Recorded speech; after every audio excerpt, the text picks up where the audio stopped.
Gloria a Dios. Dios los bendiga. Si se vinieran más cerca sería mejor. Gloria a Dios. Sería mejor si se vinieran más cerca. Vamos a compartir la palabra del Señor. ¿Qué harían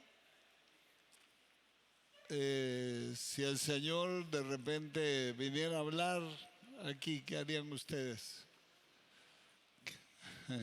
¿Correrían a Él? Desde luego.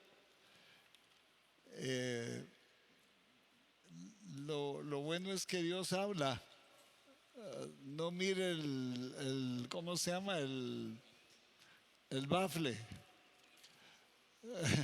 Oiga la palabra del Señor. Vamos a Jeremías capítulo 18.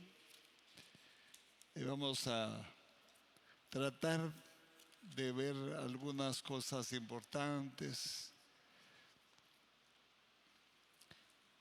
El capítulo 18, verso 1 en adelante, vamos a ver. Yo le llamo a esto como cuando Dios lo alcanza a uno, Dios lo alcanza.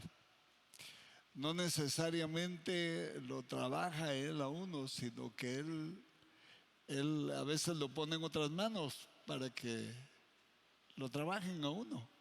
Sobre todo cuando uno no ha querido oír y ser dócil a las cosas del Señor.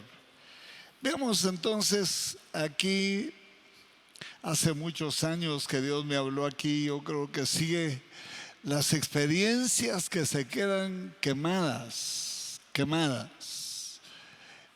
en las tablas del corazón con el fuego del Espíritu. Son experiencias para vida eterna. Son experiencias que jamás se van a olvidar. No se olvidan aquí, ni en este siglo, ni en el venidero. De hecho, porque por ejemplo, esta experiencia donde Dios me empezó a tratar. Yo había estado buscando a Dios en Guatemala, había estado buscando al Señor, luego me mandaron para acá, el Señor me mandó para acá, y pues de aquí hice un viaje para Honduras. Y ahí fue como que Honduras ha sido la casa del alfarero para mí. Ahí comenzó un trato profundo conmigo.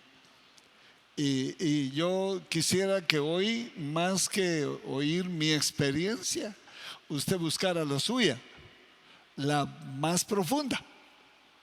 Porque esa experiencia está viva. Es una brasa ardiendo que probablemente esté llena de ceniza. Y que, como le dijeron a Timoteo, aviva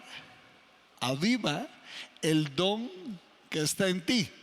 Esto es, sopla o agrega material combustible al don que está en ti.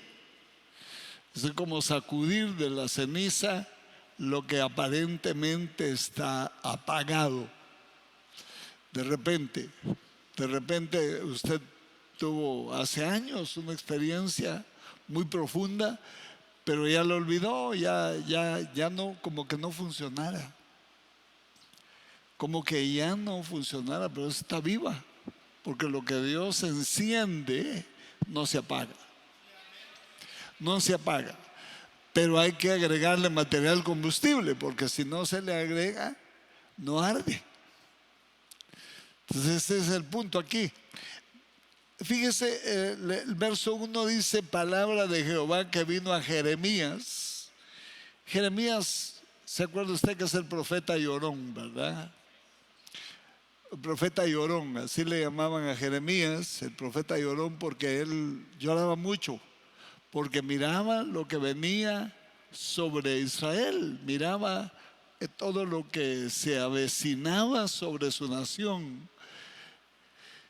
El guía que nos platicó cuando fuimos a Israel nos contaba que los profetas se sentaban en el monte de los Olivos debajo de los árboles de olivo en el fresco de la tarde, y dice que ahí a esa hora hay viento natural, pero que en medio del viento natural venía el ruaj de Dios, las palabras de Dios. Y ahí fue donde le habló a Jeremías, porque le dijo: hijo de hombre, desciende. Y la casa del alfarero está abajo. Desciende a la casa del alfarero. Aquí en esta versión creo que dice: levántate y vete a la casa del alfarero, y ahí te haré oír mis palabras. Oiga, y aquí que él trabajaba sobre la rueda, y la vasija de barro que él hacía se echó a perder en su mano. Y volvió e hizo otra vasija según le pareció mejor hacerla. Entonces vino a mí palabra de Jehová diciendo: no podré yo hacer de vosotros como este alfarero, oh casa de Israel, dice Jehová. He aquí que como el barro en las manos, en la mano, como el barro en la mano del alfarero, así sois vosotros en mi mano, oh casa de Israel. Y note, de ahí comienza una serie de instrucciones, pero a mí como que me salió al encuentro Dios en un viaje a Honduras, cuando mis hijos estaban pequeños. José estaba pequeño, Jorge ya cantaba, tenía como 16, 17 años por ahí. Claudia ella está en medio, dice, siempre decía: yo estoy en medio, no estoy ni adelante ni atrás, les decía a ellos, estoy en medio, ¿verdad? Siempre les decía así a sus hermanos, alegaba su posición. Ya cantaban ellos dos ya cantaban, pero pues sí estaban comenzando a cantar. Hicimos una buena ruta de 14 días, y como alguna vez le he platicado yo, en el viaje de Comayagua, de San José de Comayagua a donde está Daniel en Tocoa, es casi mediodía o más de mediodía de camino. Y estaban haciendo la carretera y nos llevaban en un pickup a 15 kilómetros por hora. El hermano que iba a manejar. Sí, salimos de madrugada y nos entró la noche. Era una cosa insoportable. Cuando nos bajamos a almorzar en un restaurante, nosotros parecíamos ratones de panadería. No sabíamos de qué color éramos, blancos de polvo. Y yo iba allá con un proceso bronquial. Entonces, con ese polvo que me tragué, me acabé de arruinar. Pero no era tanto el polvo, era Dios que me había alcanzado, porque yo muchas veces le había dicho: Señor, trata conmigo, quiero amarte, pero no puedo, trata conmigo, haz algo conmigo. Pero se lo había dicho llorando aquí adelante. Y Dios oye, hermano, de veras que Dios oye. Dios oye, lo oye a uno. La mayoría de nosotros Y no, yo no se lo había dicho en malos tiempos, se lo había dicho en buenos tiempos. Es decir, no estaba yo en estrechez, no estaba yo, sí, esto comenzó sin nada, pero en medio de eso yo había hablado con Dios mucho acerca de un trato conmigo para conocerlo. Pero como que sí, yo sentía la gloria de Dios, adoraba, predicaba, oraba. Estábamos aquí bien, muy bien, fue un buenísimo tiempo en la iglesia. No sé si estábamos en el antiguo templo y aquí, pero en algún lado, en uno de los dos. Pero esa vez siento yo que me alcanzó el Señor. Esa vez como que el Señor iba atrás de mí. Y cuando llegué a Tocoa, no era Nuevo Pacto la iglesia, era de la misión a la que pertenecíamos. Todavía este Nuevo Pacto estaba dentro del vientre de la otra gran misión. No mucho se acordaba de mí el hermano Daniel. Nos fue a encontrar, fuimos a comer algo así en el parque, y de ahí nos fue a dejar a un lugar, ¿verdad?, donde íbamos a dormir. Pero yo estaba sin poder respirar casi, muy mal. La primera noche de campaña, que abrimos la campaña, eran 3 días por iglesia. La primera noche había polvo en el piso, había polvo, no estaba limpio. Esa era la verdad, no estaba limpio, ¿verdad? Y los niños corrían de un lado para el otro porque no habían departamento de niños, no había. Y los hermanos sí han sido hermanos que se dejan ir delante de Dios, ¿verdad? Entonces empezaron a cantar ellos, habían estado ensayando todo el día, mis hijos y los pastores que iban a dirigir esa noche. Habían estado ensayando un coro que dice: quiero ungir tu cabeza, Cordero, quiero ungir tu cabeza. Y lo habían ensayado, y lo habían ensayado, y lo habían ensayado. Y yo, a todo esto, yo con una fiebre, hermano, fuertísima, y mudo, no podía hablar. Cuando comenzó el culto, mis hermanos, cayó una unción ahí, en medio de la tierra, hermano, en medio de todo lo que había ahí, en medio de la gritación de los niños, pero cayó una unción tan fuerte. Y yo me levanté de la silla donde estaba y me fui a tirar entre el polvo, en la tierra. Y yo estaba mal, ¿verdad? Nada que una mascarilla, que doble mascarilla, nada. Yo me fui a tirar ahí. Y haciendo algún ruido con mi garganta, le hablaba yo al Señor y le decía: Señor, ¿y ahora qué predico si no puedo ni hablar? No puedo hablar. ¿Quién va a predicar hoy, Señor? ¿Cómo voy a hacer? Yo no conocía a nadie ahí. A Daniel conocía, lo había visto un par de veces, pero nada más. Entonces me abrió esta palabra, fíjese, y me dijo: ve, desciende, pues me lo estaba diciendo a mí, a la casa del alfarero, y ahí se te van a hacer oír mis palabras. Entonces empecé a buscar el texto, porque no me dijo el texto, y lo encontré antes de subir. Pero lo curioso fue que cuando subí, prediqué como que no tenía nada.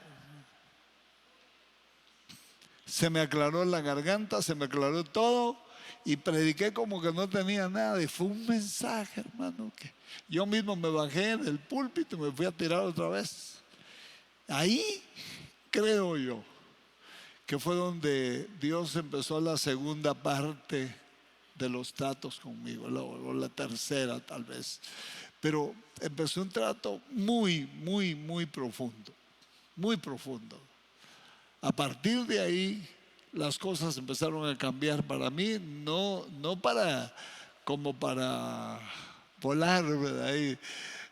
No, se pusieron recias, se pusieron difíciles, se pusieron complicadas.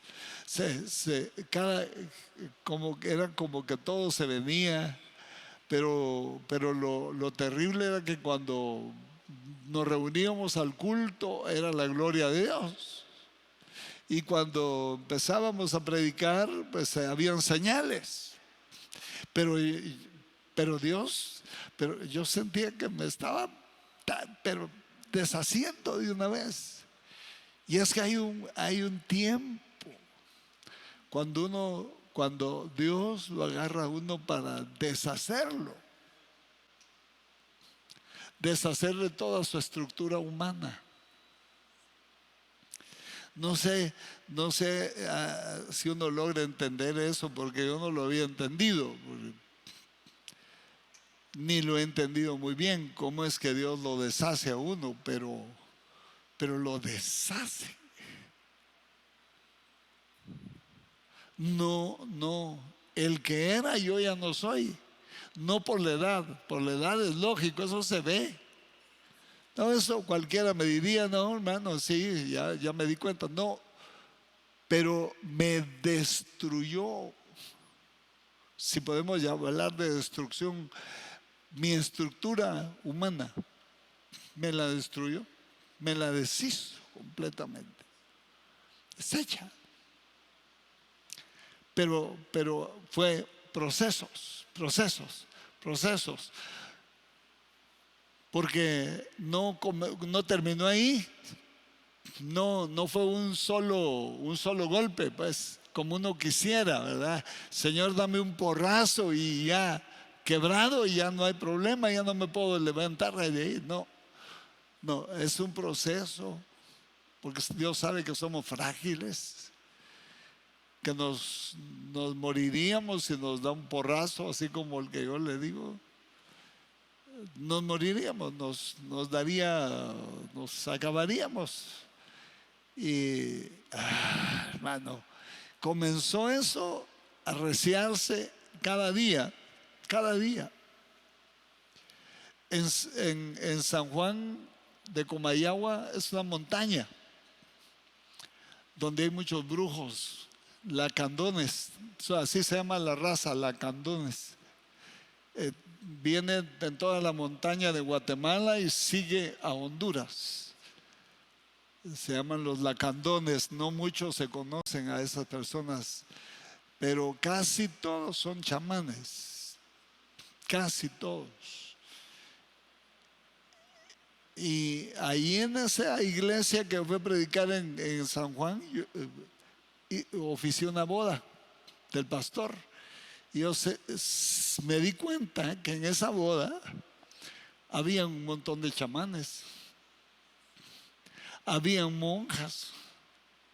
Enfrente estaba un monasterio y el pastor era el cura del pueblo, porque él era el único que inyectaba en el pueblo. Entonces él inyectaba monjas, inyectaba curas, inyectaba chamanes, inyectaba de todo. Entonces llegaron a su boda. Mire qué boda esa, hermano. Esa boda no pudieron cantar los de la alabanza.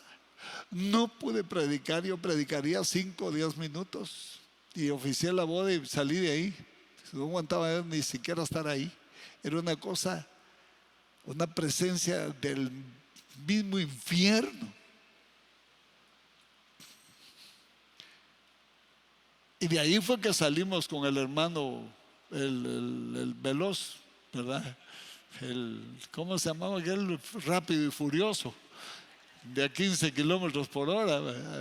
Dios mío. Vaya, esa noche cayó tal gloria de Dios que yo no la olvido después de no sé cuántos años. Solo los hermanos tienen 20 años de estar con un nuevo pacto, 21. Y eso fue como 15 años antes. Sí, sí, tenía como 3, 4 años de estar aquí cuando fui a esa gira. Pero ahí comencé enfermo con ese mismo problema y no se me quitaba. Llegué ahí fue cuando me llevaron al veterinario. Cuando miro a Memo, me alejo. Porque ahí en ¿cómo se llama? En uno de los pueblos, ahí en Ceiba, el pastor me vio muy, muy mal, muy grave. Entonces me dijo: mire, hermano, yo lo voy a llevar al doctor, me dijo, porque lo miro muy mal. Yo no podía hablar. El segundo día, fue el tercer día. Y me llevó, pero yo miraba una vaca que tenía un ternerito adentro atrás, una yegua que tenía un potrillito, y todas las salas de espera estaba llena de fotos de animales. Pero yo, así como estaba, hermano, yo no, ni siquiera me preocupé en eso. Agachado, tosiendo, grave, pero grave como para irme al hospital. Y lo que sí vi fue que me agarró un bajalengua como de este tamaño, ¿ve? Para vaca, para chivos, a ver para qué, así, ve, y de este largo. Ay, me bajó la lengua y me dijo: tiene una infección. Y me recetó. Pues me ha de haber recetado algún antibiótico para vaca, porque ¿qué sabía él de gente? Él no sabía de gente. Y sí me bajó la presión de la infección, pero me mutó la bacteria. Ahí comenzó una historia de 3 años. No, hermano, si yo he caminado en medio de esto, hermano. 3 años. 3 años que me daba fiebre un día, pasaban 2, 3 días sin fiebre y me volvía a dar fiebre. ¿Qué pasa?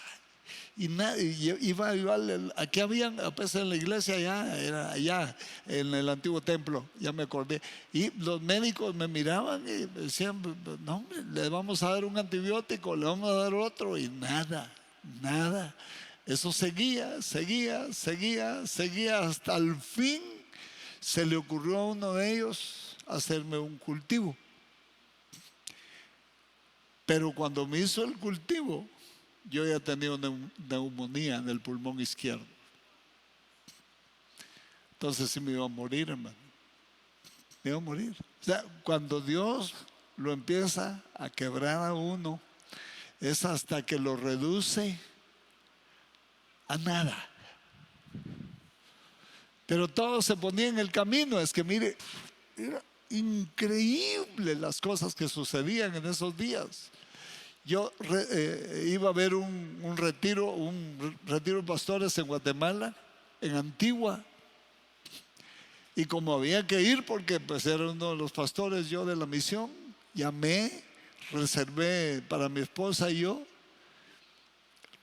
al encargado en la iglesia. No al hotel, sino al encargado en la iglesia. Le supliqué que me reservara 2. ¿Está bien? Me dijo, está bien. Ni supe quién era, nunca supe quién era. Pero yo me grabé en esos días. Ya cuando tenía que salir para Guatemala, me dijeron los 2 o 3 médicos que me vieron: tiene 2 opciones, me dijo. O lo ingresamos, pero yo no tenía nada. O se queda en su casa 40 días, como que era señora posparto, hermano, sin salir. Enciérrese, porque usted está a punto de que pase de la fase roja a la fase gris. Si pasa la fase gris, esto, me dijo, le tenemos que perforar el pulmón. Y si pasa la fase amarilla, se lo tendríamos que quitar, y eso no lo va a aguantar. Entonces yo les dije, me quedo aquí. Y ellos me atendieron muy gentilmente, fue 40 días. Entonces yo ya no pude ir al retiro. Entonces llamé como pude al hermano que estaba viendo lo de las reservaciones y le dije, hermano, fíjese que estoy muy grave, estoy mal, tengo neumonía y no puedo ir al retiro, no voy a ir ni yo ni mi esposa. A mí no me importa, me dijo, usted pague.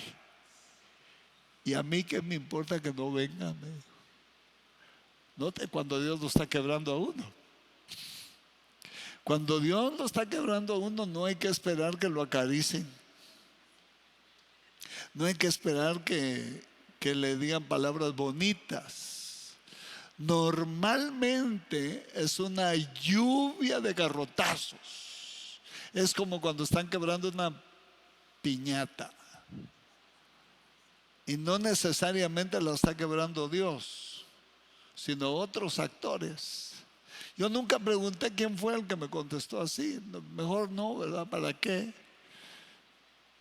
Si personaliza uno las cosas, se amarga. Entonces nunca pregunté quién fue el que me contestó de esa manera, pero que, bueno, entonces le dije a mi esposa y a Jorge, váyanse y comen bastante. Porque iba todo incluido, comen bastante. Cómanse todo lo que puedan. La cosa es que lo disfruten. Yo me quedo aquí. Ahí me llevaban la sopita, pero yo no podía ni hablar. Estaba gravísimo. Note los acontecimientos. Eso fueron 3 años después de estar siempre enfermo. Hay cosas, hermano, que uno no sabe ni qué son, porque ni los médicos determinaban qué tenía yo. Y cuando vinieron a determinar, yo ya tenía un problema de neumonía. Entonces, cuando Dios lo empieza a quebrar a uno, lo quiebra con diagnósticos o sin diagnóstico, lo va quebrando, lo va quebrando, lo va quebrando, hasta que lo deshace, como hizo el alfarero con el primer vaso. Porque el primer vaso no sirve. El primer vaso es adámico. El segundo vaso es el que ya lo hace Él. Ya lo hace Él según su gusto. Entonces, note, estas experiencias son las que uno debe revivir para adorar. Estas experiencias son las que uno debe soplar para que se enciendan para adorar. Porque solo Dios sabe cómo lo tiene vivo uno. Solo Dios sabe cómo lo tiene vivo uno. ¿Cómo ha hecho Dios para que uno se mantenga vivo? Porque a punto de irme, yo venía a predicar, o allá en el antiguo templo iba a predicar, saber cómo, ardido en temperatura. Pues no les decía nada a ninguno, porque yo sabía que nadie me podía ayudar, ni los médicos. ¿Qué les decía yo? ¿A quién? ¿A quién? Ahí está el salmo aquel que dice, ¿a quién podemos ir? Pedro fue el que dijo eso. ¿A quién podemos ir? Solo tú tienes palabras de vida eterna. Entonces hay tiempos de trato. Para Daniel, el primer trato fue ver a su pueblo desorientado, hecho pedazos cuando era un príncipe, un jovencito. El segundo trato de Daniel fue cuando se lo llevaron encadenado, siendo un príncipe. Miren, Israel, hermano, cuando están haciendo el Mishpah, cuando están celebrando el Mishpah, ahí en el muro de los lamentos, llevan unos muchachitos de 13 años son, ¿verdad? Llevan unos muchachitos, hermano, pero yo estuve ahí una vez y a mí me parecía ver a Daniel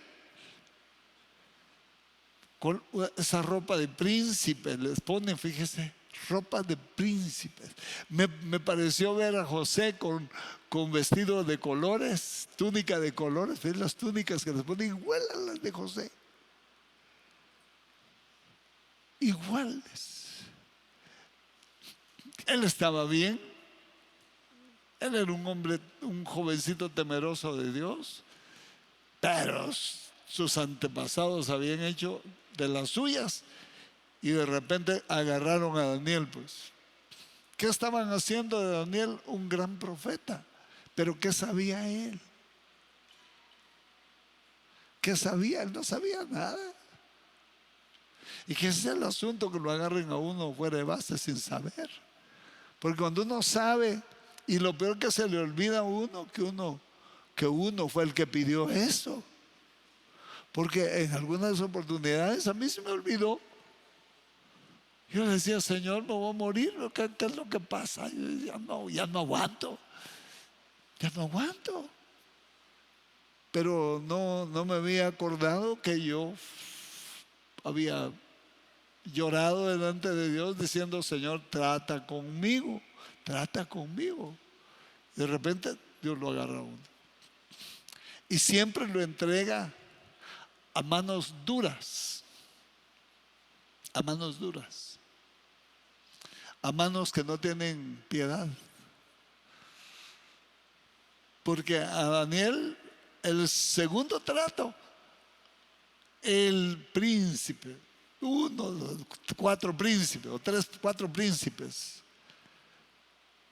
encadenados, hermano, arrastrados, los llevaban para Babilonia, a pie, sin zapatos. Ellos han de haber llegado sangrando de las manos, de los pies, de todos lados, sin agua, sin nada, en el puro desierto para Babilonia.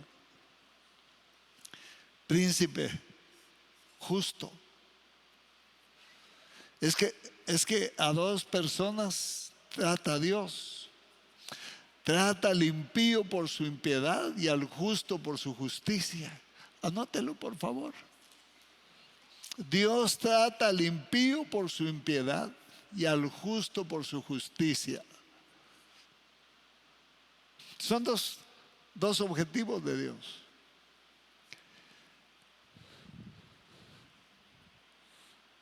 Al justo, al impío por su impiedad y al justo por su justicia.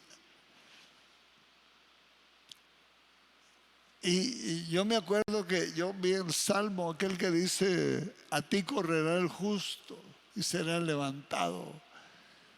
Y yo me decía a mí mismo, porque yo me examinaba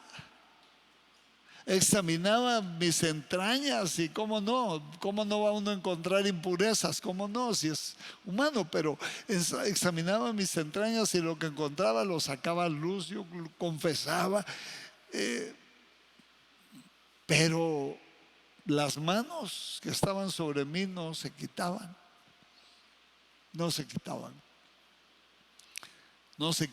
y ocurrieron en ese lapso de tiempo momentos tan críticos que tal vez la última oportunidad que yo me acuerdo bien, iban a lo que habían visto, que Dios nos había prosperado aquí, que teníamos un templo grande, y querían quitarme a mí de aquí y poner a una persona que era el preferido de la cúpula de la misión. Y ya me habían quitado, en su mente ya me habían quitado.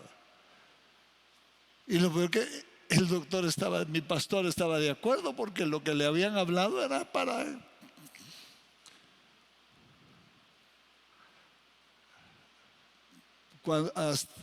me tuvieron que juzgar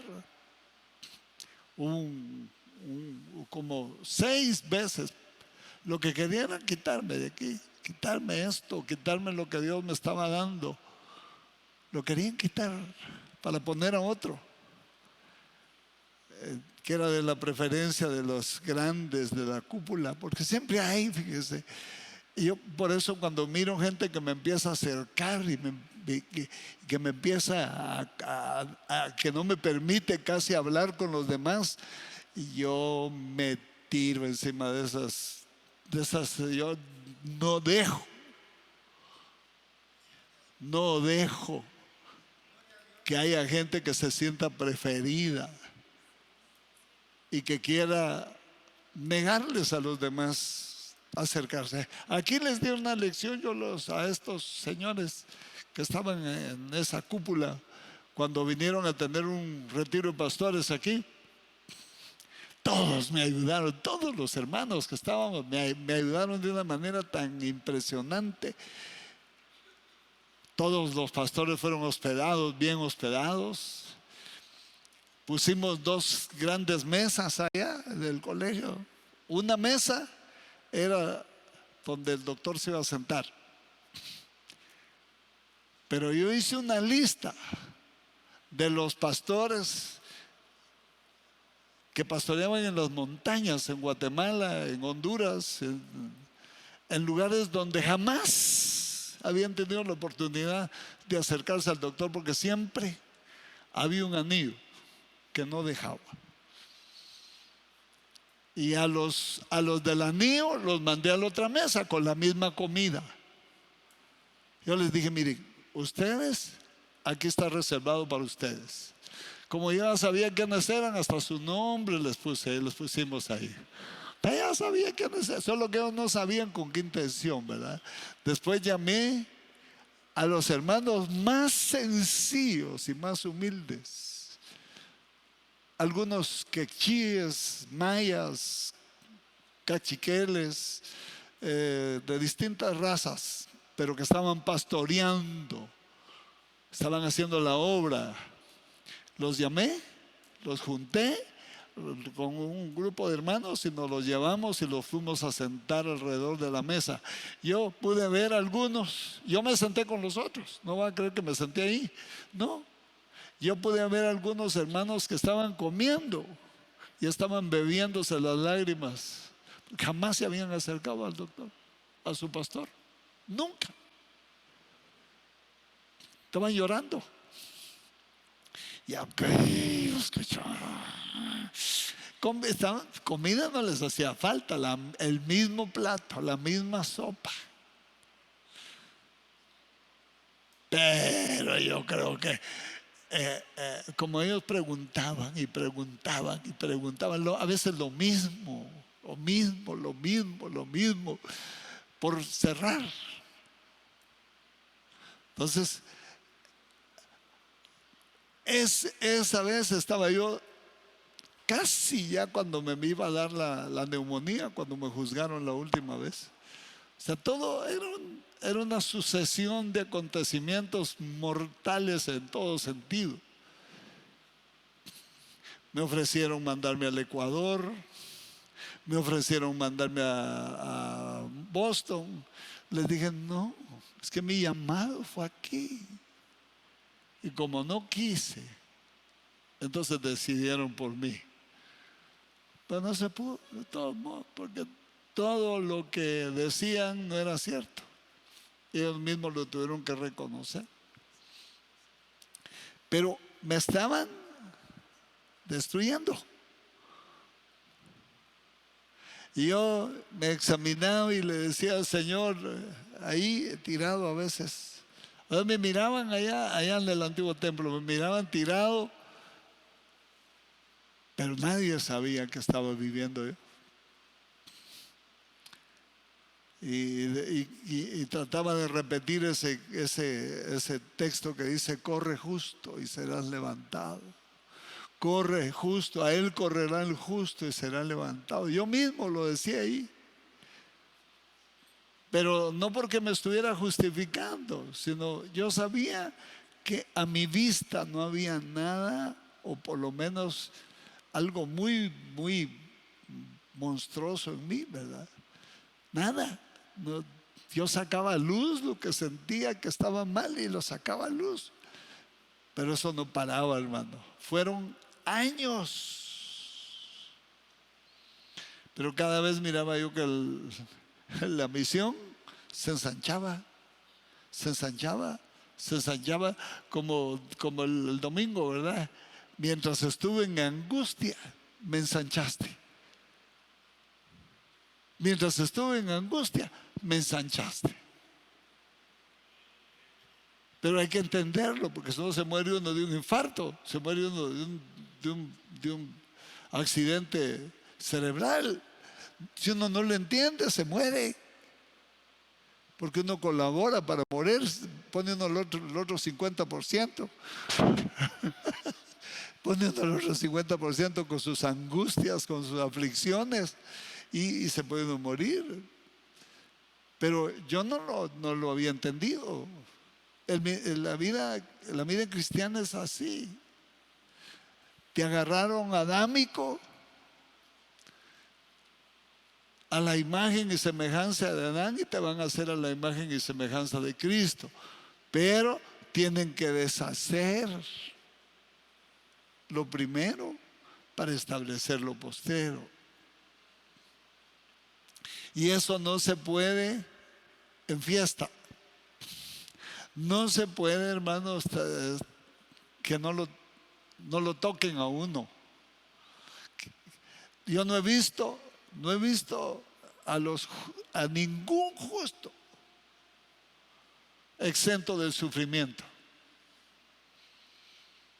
No he visto un solo justo exento del sufrimiento. Si quiere, anote todas esas frases, nos van a servir después. No he visto un solo justo exento del sufrimiento. Ni uno. Tampoco he visto un impío exento del sufrimiento. Se los lleva la ciguanaba también, pero a ellos es la ciguanaba. Mientras a los justos son los instrumentos de Dios que van desde personas, acontecimientos, enfermedades, hasta que a veces cuando uno no se quiebra porque está muy duro, llaman a Satanás. Y como que Satanás tiene zaranda, fíjese. No sé si a él la tiene o Dios se la provee, pero no, yo creo que así la tiene porque él pidió a Pedro para zarandearlo. Eso ya tenía la zaranda. Y Dios, en lugar de decirle que no, le dijo que sí. Le dijo que sí. Por eso cuando usted mire a un justo sufriendo, no le pregunte qué hizo, porque a lo mejor no sabe. A lo mejor no le han dicho que por su justicia sufren los justos y los impíos por su impiedad. Entonces, estas cosas hay que entenderlas, hermano, cuando uno está como rumbo a una vida cristiana más profunda. Si uno no entiende eso, pues no se compromete con Dios y nunca pasa de ahí y va a ser la misma olla de siempre, ¿verdad? Más adámica y antigua que Matusalén. Nada, no se quiebran. Los cántaros que hacían primero no eran de este grueso. Yo me acuerdo que a mí me tocó cargar agua con cántaro. Qué pesado es llevar un cántaro lleno de agua, y como se mojan, se empapan de agua, más pesado todavía. y tardan esos cántaros. A veces los golpea uno moderadamente y no se quiebran. Fíjese. Pero los justos tienen que ser quebrantados. Los justos tienen que ser quebrantados. Si no, nunca van a poder practicar su justicia a cabalidad. Las obras de la carne endurecen al creyente, pero las obras del Espíritu lo quebrantan. Un carnal normalmente es alguien que está bien plantado, como que fuera el campeón, bien dado. Y a veces miro un justo. Mira los tres amigos de Job, pues. Los tres impíos estaban bien parados y se daban unas filosofadas con el sufrimiento de Job, que como el filósofo, sus canciones son la filosofía. Le encanta cantar estrofas que nadie, o hablar estrofas que nadie ha hablado. Eso era la vida del filósofo. Y sí que se mandaban porque eran grandes filósofos, hermano. Yo creo que la filosofía era la que los mantenía tenían como link con Job. Solo que Job era un hombre de Dios y los otros no. Entonces a Job lo quebrantaron por su justicia. Y a los otros los quebrantaron por su impiedad. Pero como no había propósito, solo le dijeron a Job: ora por ellos, cuando ores por ellos van a sanar. Un rato les agarró la picazón, nada más, unos 3 días, 4 días, lo que consiguieron los corderos para hacer sacrificio. En eso, rascándose, ¿verdad? Pero unos pocos días, porque no había propósito. Ahora, el propósito de los justos está medido.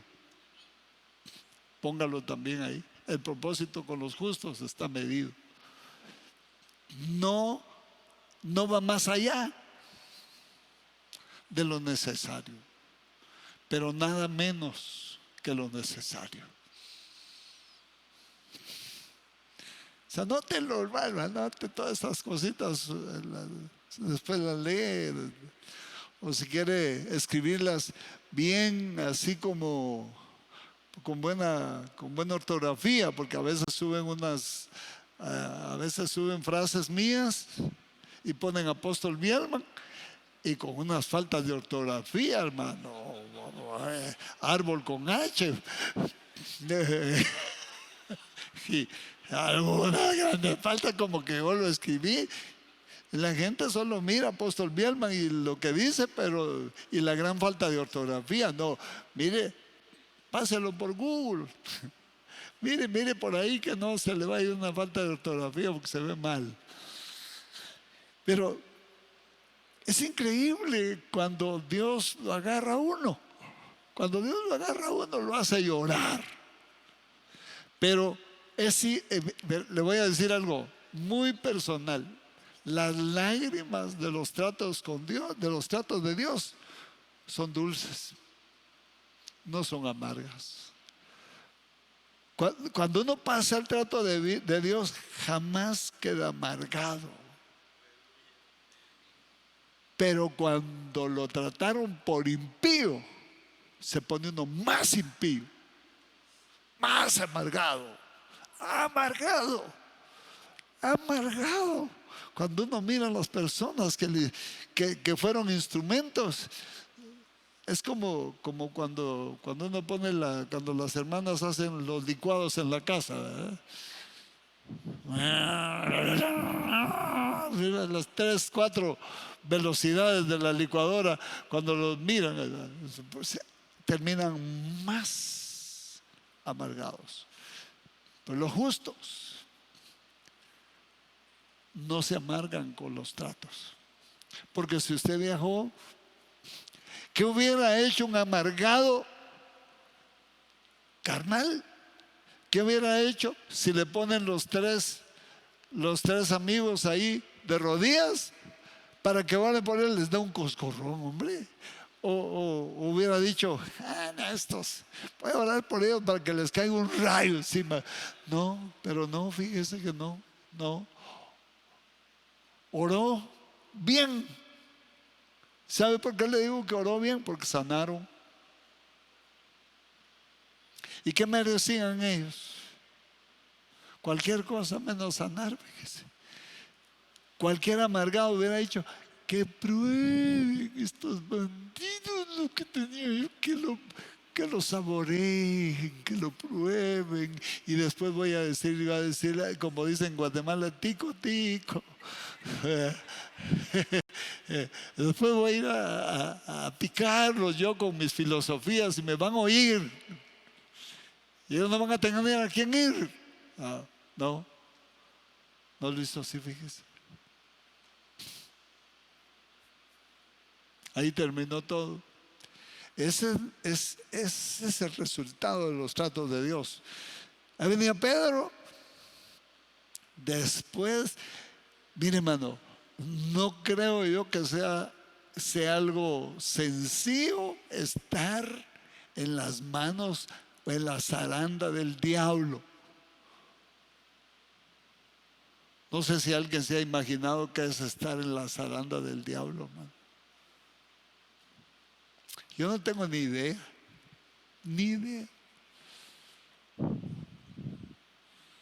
Una zaranda es un cajón así con una malla gruesa o delgada abajo, ¿verdad? Pero ¿qué será que la agarre el diablo, hermano, y uno metido ahí? El diablo no va a decir nunca, ay, pobrecito, este le ha de estar doliendo. No. Entre más le duela, mejor.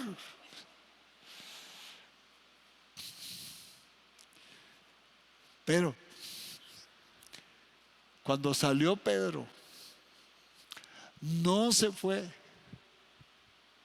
a buscar, no le reclamó al Señor, porque los amargados, cuando terminan un trato por su impiedad, le reclaman hasta a Dios. ¿Por qué, Señor? Yo he oído en los velorios. ¿Por qué a mí? ¿Por qué a mí? ¿Por qué yo? ¿Y a quién no se le muere algo? Pues eso no es dedicado. El que tenía la fecha de vencimiento es el que está entre el cajón. Se le venció y ya estuvo. Ya no le renovaron la licencia. Como me pasó a mí en Guatemala, me dijeron, este es su último DPI, su último DUI. Dije yo, ¿cómo está eso? Que usted está exento, ya no va a venir a renovar, porque de aquí usted ya es adulto mayor, ya no tiene que renovar su DUI.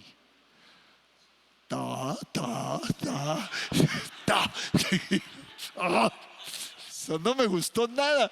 Es caro y me cuesta ir hasta allá, pero hubiera preferido seguir yendo, no que me dijeran semejante verdad ahí, ¿verdad?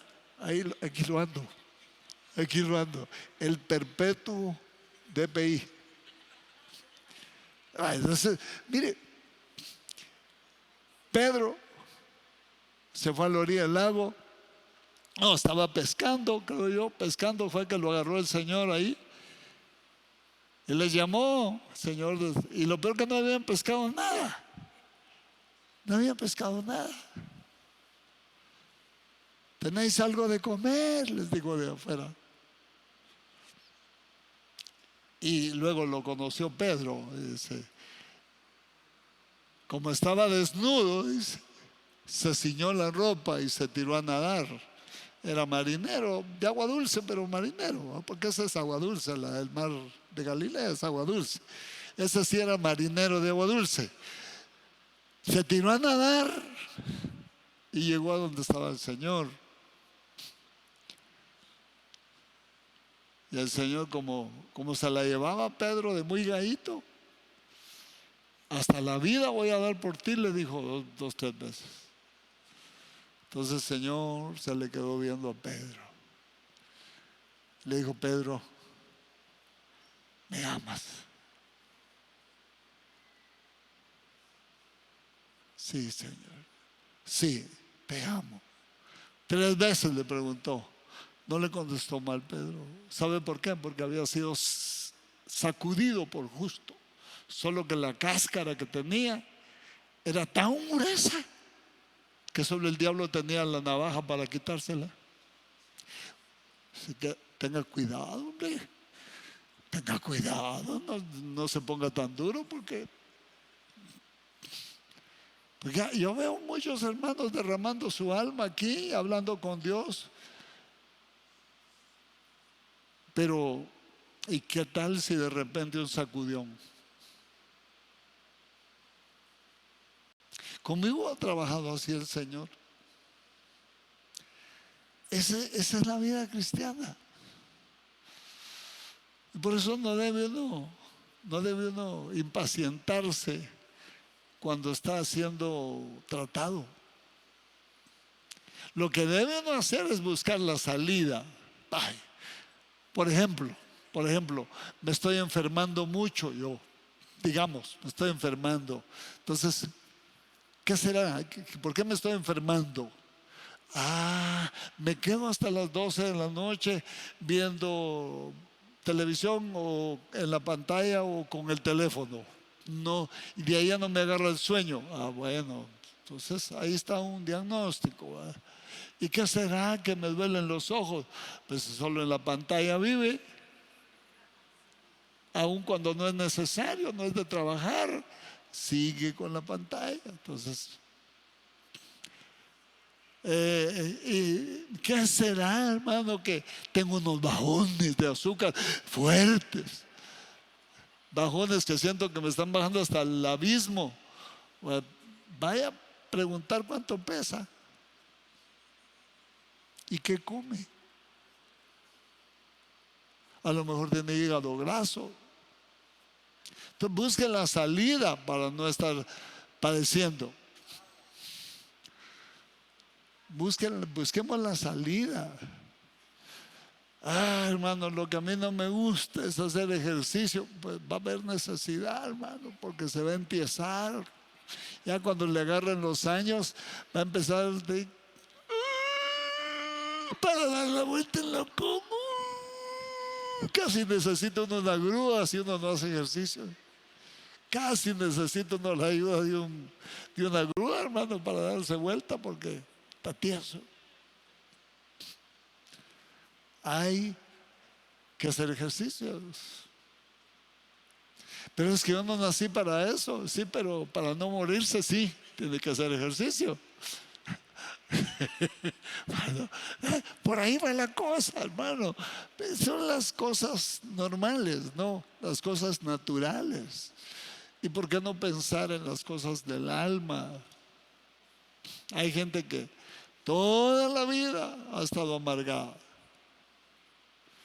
Sabe que está amargada, pero no suelta la amargura porque le gusta volver a masticar el mismo chicle venenoso que lo amargó. Por Dios, hermano, no seamos así como suicidas, hombre. Hay que cambiar las cosas. Hay que buscar la manera de salir. Ahora, cuando Dios lo agarra, hasta que termina, el que comenzó en vosotros la buena obra, entre más justo sea, más lo van a tratar. Hermano, entonces va a ser impío. Lo van a tratar por impío. Si lo agarran a uno, peor. Porque lo golpea su impiedad, la cosecha de su impiedad, ¿Y qué dice la Biblia? En el Salmo 1 dice, mas los malos, dice, mas el camino de los malos, ¿qué dice? Perecerá. O sea, amados, tenemos una gran oportunidad de estar delante del Dios vivo para entregarnos. Rindamos las armas. Porque esas son armas, hermano. Ah, no, hermano, mire, yo sí, cuando pienso ayunar 8 días antes, me da gastritis. Cuando pienso ir a la vigilia, 8 días antes ya tengo dolor de cabeza porque el sueño me da dolor de cabeza. No, eso es uno mismo el que son mecanismos, son armas del hombre viejo que se activan cuando uno va a hacer actividades devocionales. Se activan, no lo dejan a uno hacerlas. Vamos a, ¿qué dice si venimos a soplar un poco las brasas que se están apagando de nuestras grandes experiencias?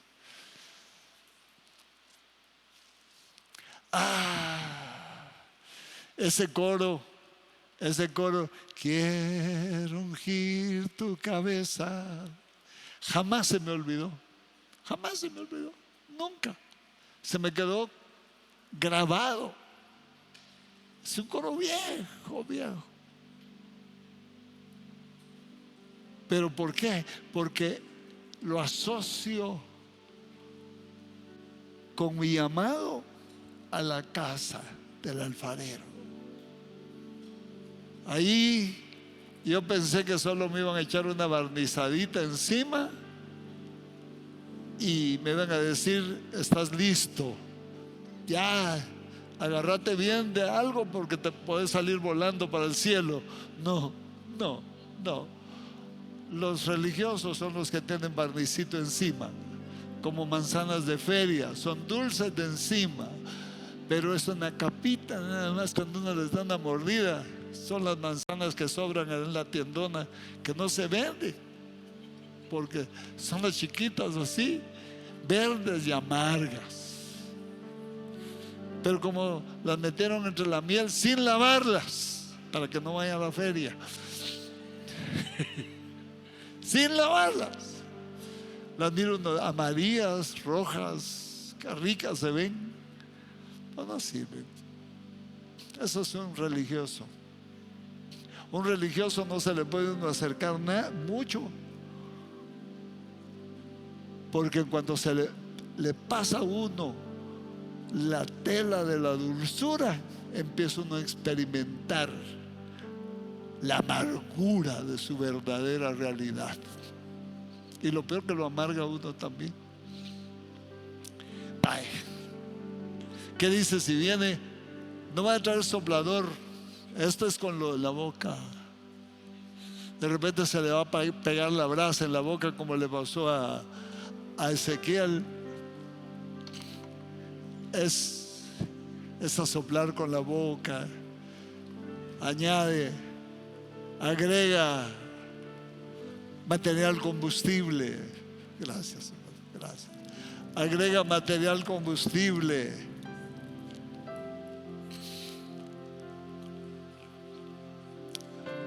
Los prisioneros de esperanza,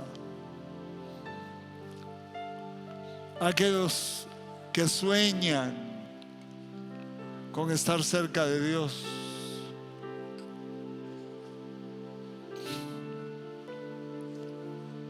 vengan adelante a decirle: Dios, ¿cómo hago?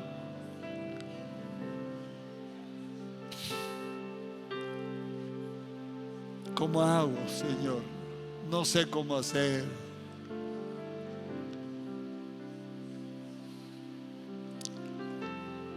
La gracia de Dios. Dios extiende su mano siempre pero en su tiempo.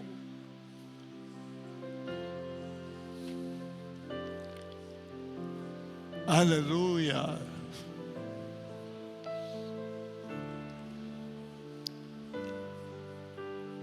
Dígale: Dios, yo te autorizo a que quiebres mi naturaleza humana, Señor.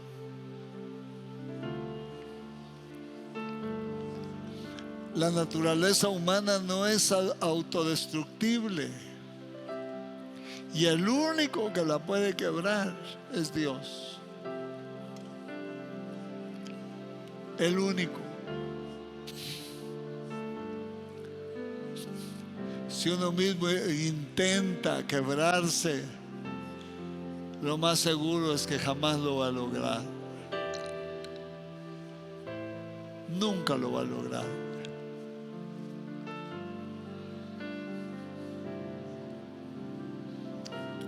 Nunca lo va a lograr.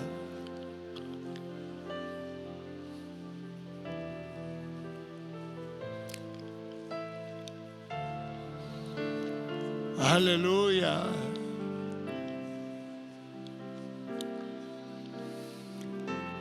Ve a la casa del alfarero y ahí te van a hablar. No le pueden hablar a uno en la calle. No le pueden hablar a uno en otros lugares, solo en la casa donde lo están tratando. Solo en la casa donde lo están quebrando para hacerlo de nuevo.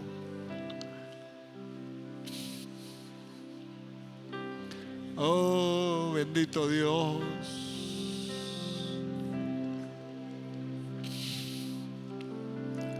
Cuántas cosas suceden.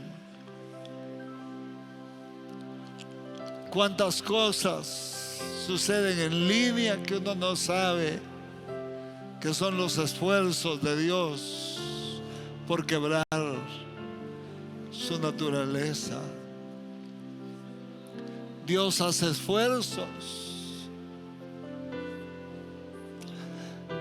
Hace esfuerzos respetándonos, respetando nuestros permisos, respetando nuestra licencia, lo que nosotros le decimos: Señor, hasta ahí, ya no aguanto, te deja.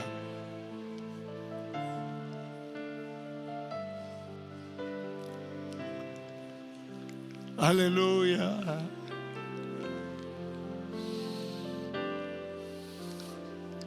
Tiempos de grandes decisiones, hermanos, son tiempos de grandes resoluciones, como en los tiempos de Débora, cuando los corazones deben tomar grandes resoluciones.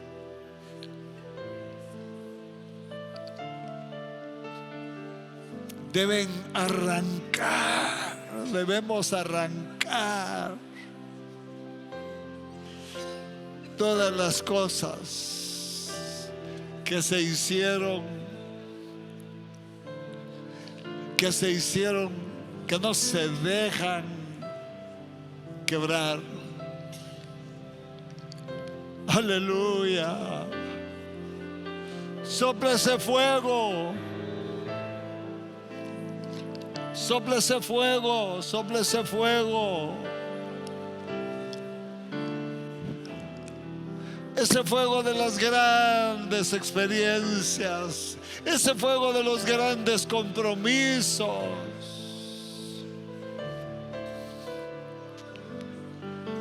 Recuerda esos momentos donde empezó la amistad.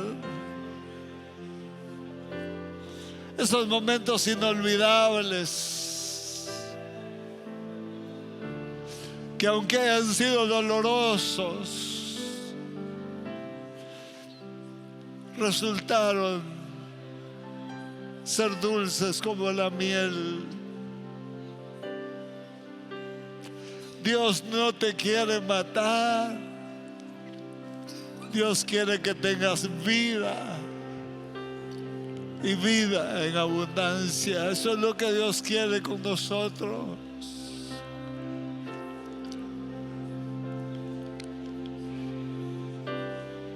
Justo, corre, corre justo y serás levantado. Pero de repente, si no corres, no vas a poder ser levantado, no vas a llegar a donde te van a levantar.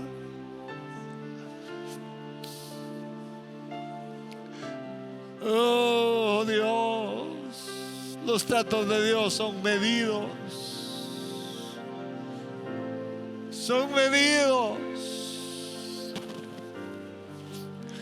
Si te olvidaste de tus amores con Dios, ven a Él. Ven de nuevo a Él.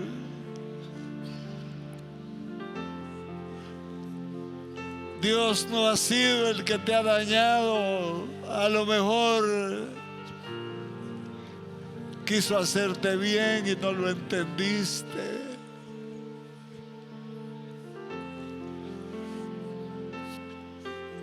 Aleluya, aleluya. Hay una unción, hay unos tratos muy personales. Esto es personal.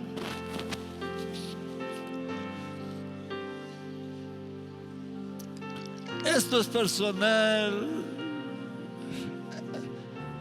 Oh, en el nombre de Jesús.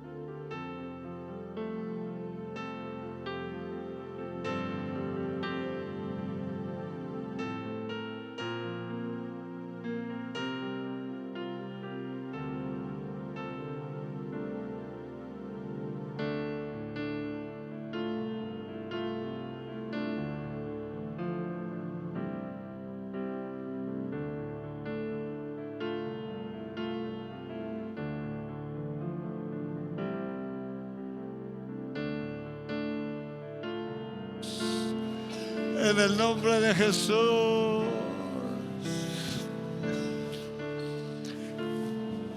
Oh Dios.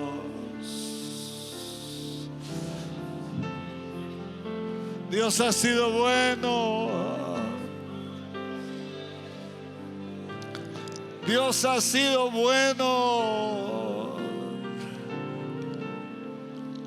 Dios ha sido bueno.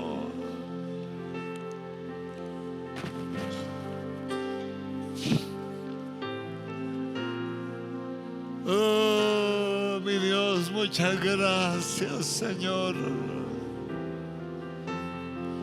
Qué fácil es pasar el tiempo en tu presencia, Señor.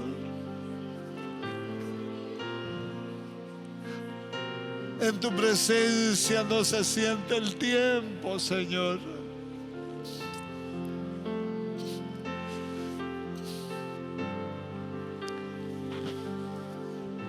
Oh, en el nombre de Jesús, Padre, dejamos esas brasas ardiendo, Señor, para que nunca se apaguen, Señor. Esas brasas de las grandes experiencias contigo, que no se apaguen jamás. Así como el fuego del altar iba de campamento en campamento, esas brasas vayan dentro de nosotros y no se apaguen, Señor, en el nombre de Jesús. Gracias, Señor, en el nombre de Cristo. Muchas gracias, Señor. Amén. Amén. Vamos a preparar.